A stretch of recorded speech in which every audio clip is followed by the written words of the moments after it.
Oke, selamat siang kita semua. Sebelum kita mulai pelajaran kita, mari kita satu di dalam doa. Bapa di surga, Bapa yang baik, saat ini kami akan mempelajari firman-Mu. Tolong kami ya Tuhan, supaya kami boleh mengerti akan kehendak Tuhan. Dan kami boleh mengenal akan kebenaran firman-Mu dan kami boleh hidup di dalam firman-Mu. Inilah doa kami ya Tuhan, di dalam nama Tuhan Yesus kami berdoa. Amin. Oke, kita akan mempelajari satu topik masih sama tentang doktrin atau teologi di Alkitab, ajaran-ajaran yang ada di Alkitab. Kita sudah membahas tentang kebenaran mengenai firman Tuhan, kitab suci. Kita sudah membahas tentang kealahan, siapa itu Allah. Dan pada siang ini, pada pelajaran pada hari ini, kita akan mempelajari tentang satu oknum di dalam kealahan, yaitu Roh Kudus. Mungkin Roh Kudus ini sering kurang diperhatikan perannya. Mungkin dikarenakan juga kita nggak kenal siapa Roh Kudus ini, atau kita kurang mengerti siapa Roh Kudus ini. Karena di dalam doa kita kan kita sering berdoa Bapa kami di surga, lalu menutup doa kita dengan kalimat di dalam nama Tuhan Yesus kami berdoa, amin. Tapi bagaimana dengan Roh Kudus? Siapa ini Roh Kudus dan apa pekerjaannya di bumi? Saat ini kita akan mempelajari tentang Roh Kudus itu sendiri. Kenapa kita penting untuk mengetahui siapa Roh Kudus? Karena kalau kita nggak tahu siapa Roh Kudus ini, kita nggak akan mengerti apa perannya dia, dan kita akan kekurangan berkat. Dan sebenarnya Roh Kudus ini adalah salah satu oknum kealahan yang menyediakan satu berkat yang luar biasa bagi masing-masing manusia yang percaya. Mari kita ikuti pelajaran berikut ini. Oke, kita telah membahas kealahan minggu lalu. Kealahan itu ya, kita percaya bahwa kita menyembah kepada Allah yang satu, Allah yang esa. Kitab Ulangan 6 ayat 4 mengatakan apa? Dengarlah hai Israel, Tuhan itu Allah kita. Tuhan itu esa.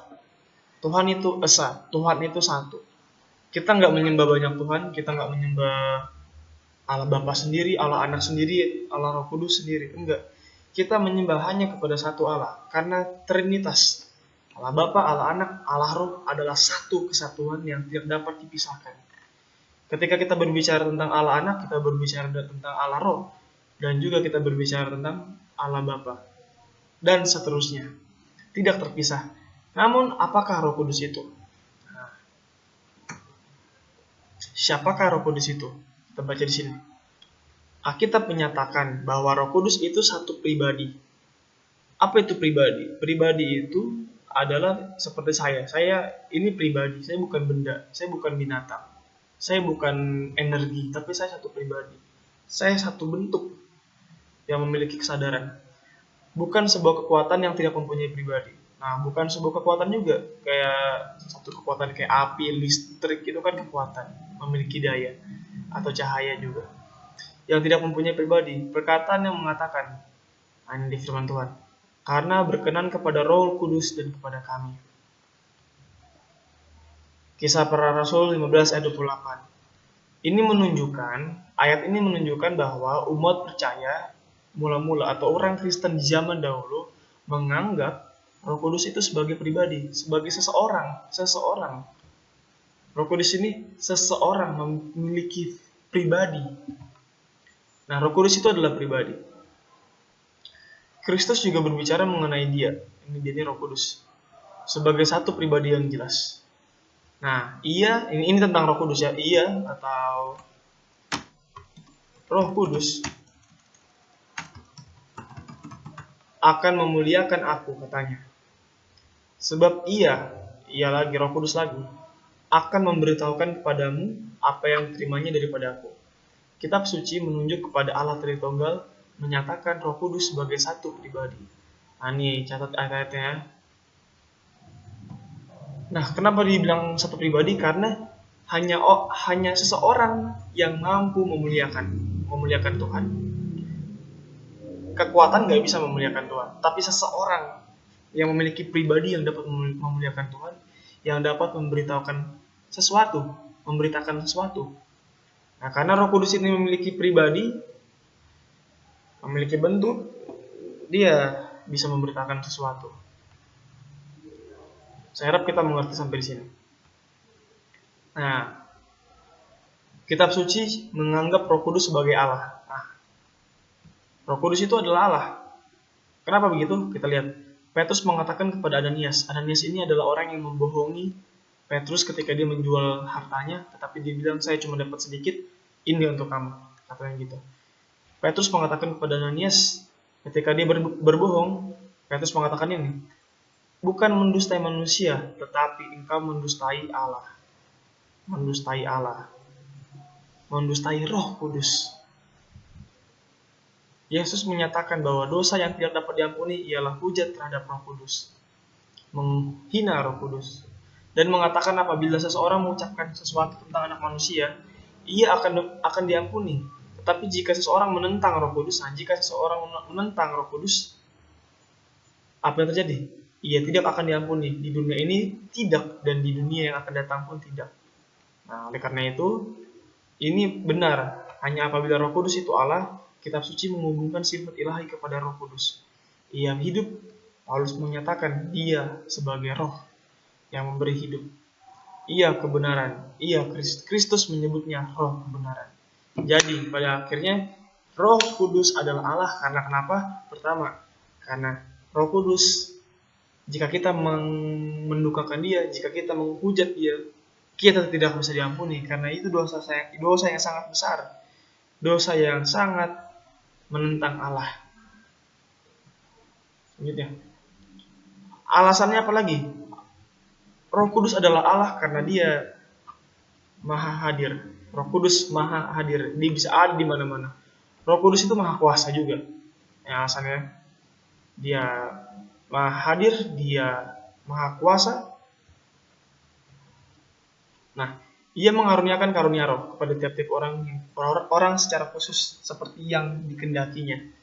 Ia maha hadir, ia akan menyertai umatnya sampai selama-lamanya. Jadi hanya Allah yang sanggup menyertai selama-lamanya, hanya Allah yang sanggup mengaruniakan karunia-karunia rohani, dan Roh Kudus melakukan tugas-tugas itu.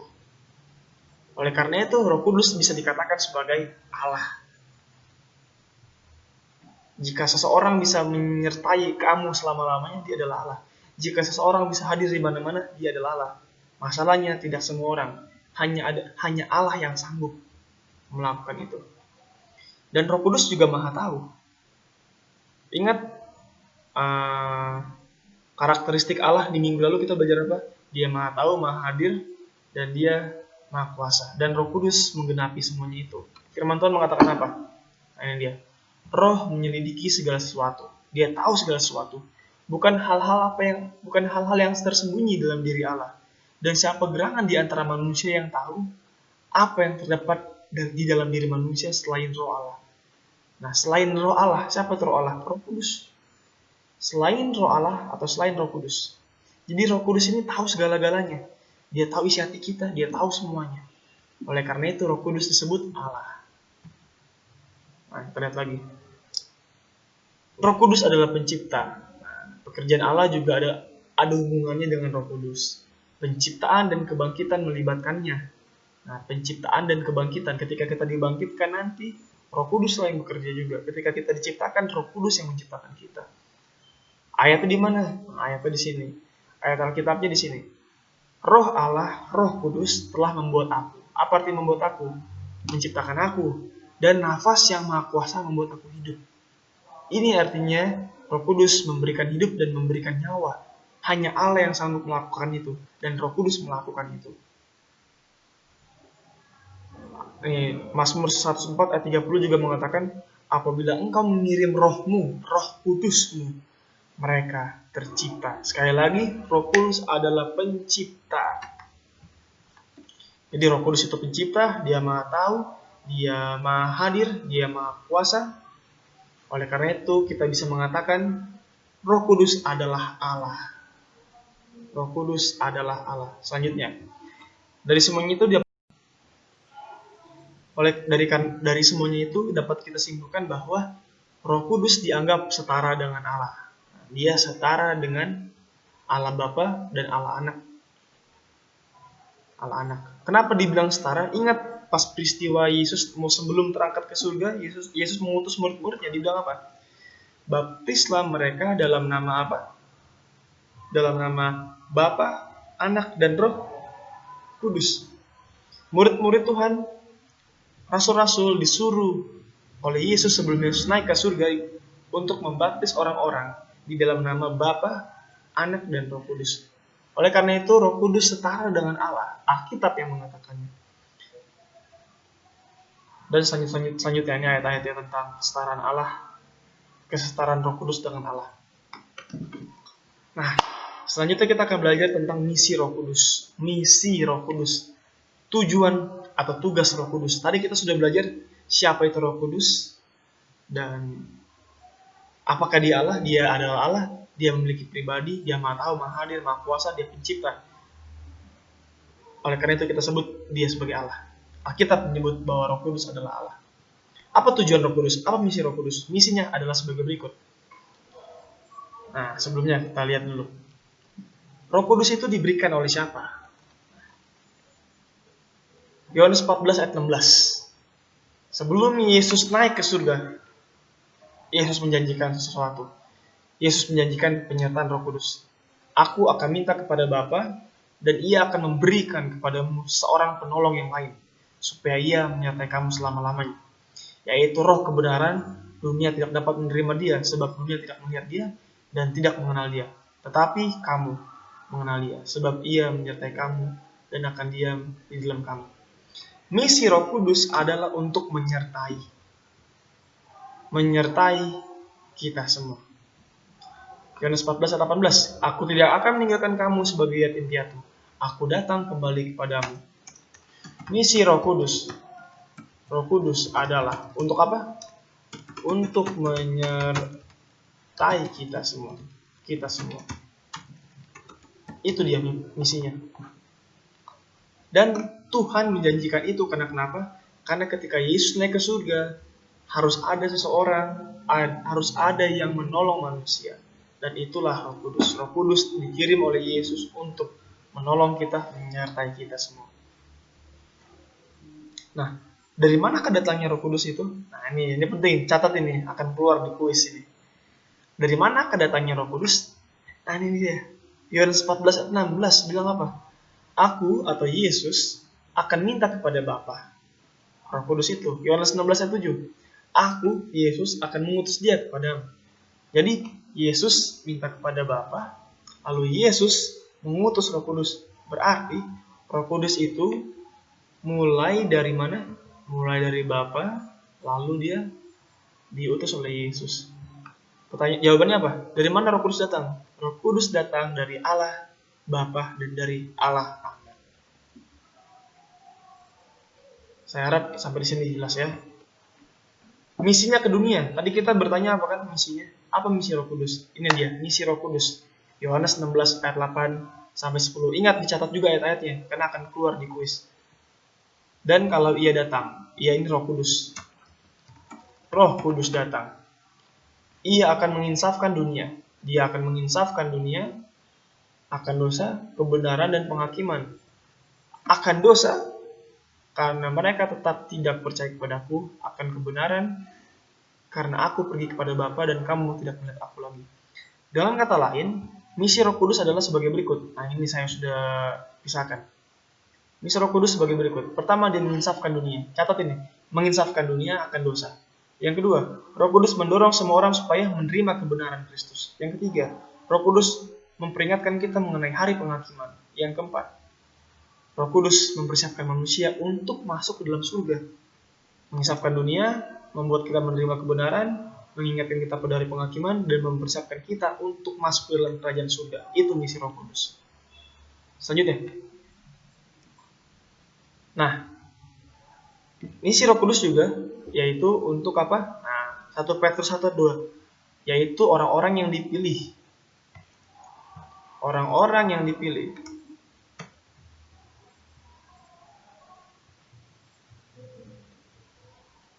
ini saya kurang. Nah, misi Roh Kudus bagi orang percaya, yaitu orang-orang yang dipilih sesuai dengan rencana Allah Bapa kita dan yang dikuduskan oleh Roh supaya taat kepada Yesus Kristus dan menerima percikan darahnya. Kiranya kasih karunia dan damai sejahtera makin melimpah atas kamu. Misi Roh Kudus untuk orang percaya adalah ini dia. Ini saja yang dicatat, yang perlu diingat. Bagi orang percaya, bagi orang beriman, misi Roh Kudus adalah untuk menuntun orang percaya kepada penurutan. Menuntun dan menguduskan orang supaya bisa menurut kepada Allah. Itu misinya kepada orang percaya. Dan bagaimana kita bisa menerima Roh Kudus? Syaratnya apa? Ada syaratnya. Syaratnya adalah Kisah Para Rasul 5 ayat 32. Dan kami adalah saksi dari segala sesuatu itu. Kami dan Roh Kudus yang dikaruniakan Allah kepada semua orang yang mentaati Dia. Roh Kudus akan dikaruniakan bagi mereka yang terus-menerus menuruti Dia. Ketika kita melanggar perintah Tuhan setiap hari, Roh Kudus tidak akan diberikan kepada kita. Tetapi ketika kita mau melakukan kehendak Tuhan, Roh Kudus akan diberikan kepada kita. Karena Rasul Petrus menasihati kita seperti itu di sini. Di Kisah 5:32. Nah, oleh karena itu adik-adik, kita tidak boleh melakukan dosa yang terlarang ini. Yaitu apa? Oleh karena itu kita tidak boleh mendukakan Roh Kudus. Mendukakan Roh Kudus adalah dosa yang sangat tidak dapat diampuni. Bagaimana tuh caranya mendukakan Roh Kudus? Nanti kita akan pelajari lagi. Nah, kesimpulannya kita harus mengundang dan meminta kehadiran Roh Kudus di dalam hati kita dan kehidupan kita setiap hari dan setiap saat. Kita harus menerima Roh Kudus untuk menguasai seluruh kehidupan kita, untuk menuntun kehidupan kita. Jadi, kita sudah mempelajari bagaimana apa itu Roh Kudus, apa misinya di dunia ini. Tolong dicatat dan dimengerti. Karena tujuannya bukan cuma supaya kita tahu ini Roh Kudus, tetapi supaya kita boleh mengenal Dia dan boleh diubahkan melalui kuasa Roh Kudus. Biarlah Roh Kudus masuk ke dalam hati kita, supaya Dia menyucikan hati dan pikiran kita, menyucikan kehidupan kita, memberikan kita kehidupan yang baru, dan kita boleh dipersiapkan untuk kerajaan surga, masuk ke dalam surga, melihat Yesus Juru Selamat kita. Semoga pelajaran ini boleh bermanfaat. Tuhan Yesus memberkati kita semua. Amin.